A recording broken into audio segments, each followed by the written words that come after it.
अच्छा, कभी सोचा है कि कुछ चीजें हमें ठंडक का एहसास क्यों कराती हैं? इसमें कोई जादू नहीं है जी, इसके पीछे है सीधी साधी फिजिक्स। तो चलिए आज इसी ठंडक के पीछे छिपे विज्ञान को समझते हैं। ये तो सबने महसूस किया होगा, है ना? जैसे ही घर में पोछा लगता है, वो फर्श अचानक इतना ठंडा क्यों लगने लगता है? या फिर ये सोचिए, मिट्टी का घड़ा एक स्टील या किसी और मेटल के बर्तन के मुकाबले पानी को ज्यादा ठंडा कैसे रख पाता है? क्या है उसका राज? और हाँ, जब हमें पसीना आता है तो उसके बाद शरीर को जो ठंडक महसूस होती है, उसका क्या कारण है?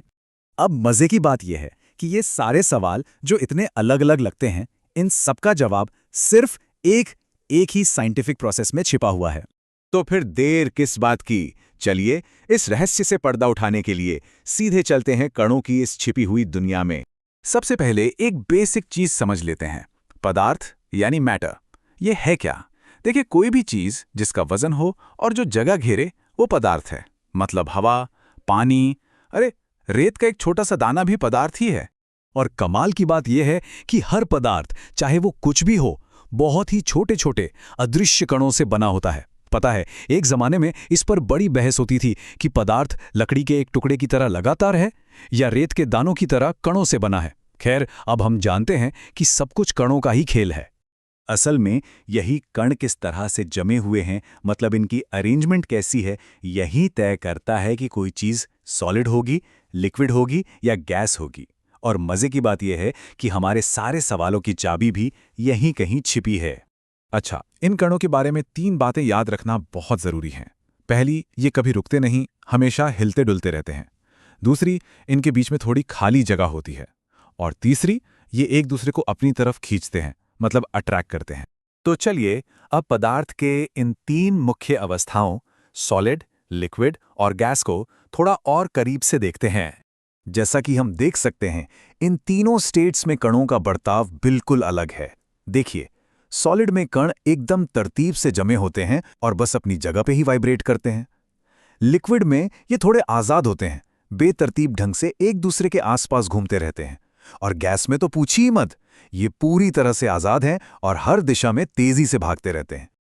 और बस यही से हम पहुंचते हैं अपने मेन टॉपिक पर, वाष्पीकरण यानी इवैपोरेशन और उससे पैदा होने वाली ठंडक। तो ये वाष्पीकरण है क्या?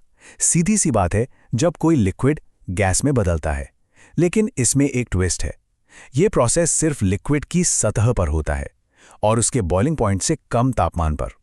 मतलब ये पानी का उबलना नहीं है, उससे अलग है। इसको ऐसे समझिए जैसे किसी लिक्विड की सतह पर जो सबसे तेज, सबसे ज्यादा एनर्जी वाले पार्टिकल्स हैं, वो अपनी टीम को छोड़कर भाग निकलते हैं, आजाद हो जाते हैं। तो सवाल यह है कि इससे ठंडक कैसे होती है?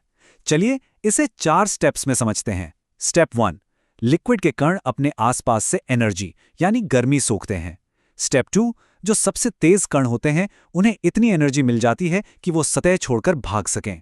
स्टेप 3, वो गैस यानी वाटर वेपर बनकर उड़ जाते हैं। और अब आता है सबसे जरूरी स्टेप, स्टेप 4, क्योंकि उन्होंने आसपास से गर्मी सोख ली है तो पीछे बची हुई जगह ठंडी हो जाती है। दूसरे शब्दों में कहें तो, जैसा कि यहां लिखा है, पानी को भाप बनने के लिए एनर्जी चाहिए और ये एनर्जी वो गर्मी के रूप में अपने आसपास से खींच लेता है और नतीजा, आसपास की जगह ठंडी हो जाती है। सिंपल। तो चलिए अब इस साइंस को लेकर वापस चलते हैं अपने उन 3 शुरुआती सवालों पर और देखते हैं कि उनके जवाब क्या हैं। तो पहला सवाल था ठंडे फर्श का। अब हमें पता है, पोंछे का पानी जब भाप बनता है तो वो गर्मी सीधे फर्श से खींचता है, इसीलिए फर्श ठंडा लगता है। दूसरा, मिट्टी का घड़ा। घड़े में जो छोटे छोटे छेद होते हैं उनसे पानी रिसकर बाहर आता है और भाप बनकर उड़ जाता है, और इस प्रोसेस में वो गर्मी घड़े और अंदर रखे पानी से खींच लेता है। और तीसरा, पसीना। जब पसीना हमारी स्किन से भाप बनकर उड़ता है तो वो हमारी स्किन से गर्मी खींचता है। ये तो हमारे शरीर का अपना नेचुरल एसी सिस्टम है। चलिए, अब जब हम ये सब समझ ही गए हैं तो एक बोनस राउंड हो जाए। सवाल है, सूती कपड़े ठंडे क्यों महसूस होते हैं? ये तो हम जान गए कि पसीना हमें ठंडा करता है, लेकिन हर कोई गर्मियों में कॉटन के कपड़े पहनने की सलाह क्यों देता है? क्या कनेक्शन है? वजह यह है कि कॉटन यानी सूती कपड़ा पानी सोखने में माहिर होता है। वो हमारी स्किन से पसीने को सोखकर पूरे कपड़े पर फैला देता है। और यहीं से असली जादू शुरू होता है। सोचिए, पसीने की एक छोटी सी बूंद, उसका सरफेस एरिया कितना कम होता है, तो इवेपोरेशन भी धीरे धीरे होगा। लेकिन जब कॉटन का कपड़ा उस पसीने को सोख कर फैला देता है तो सरफेस एरिया एकदम से बढ़ जाता है, और बड़े सरफेस एरिया का मतलब है बहुत तेज इवेपोरेशन। और जैसा कि हमने सीखा, जितनी तेजी से इवेपोरेशन होगा उतनी ही तेजी से ठंडक महसूस होगी।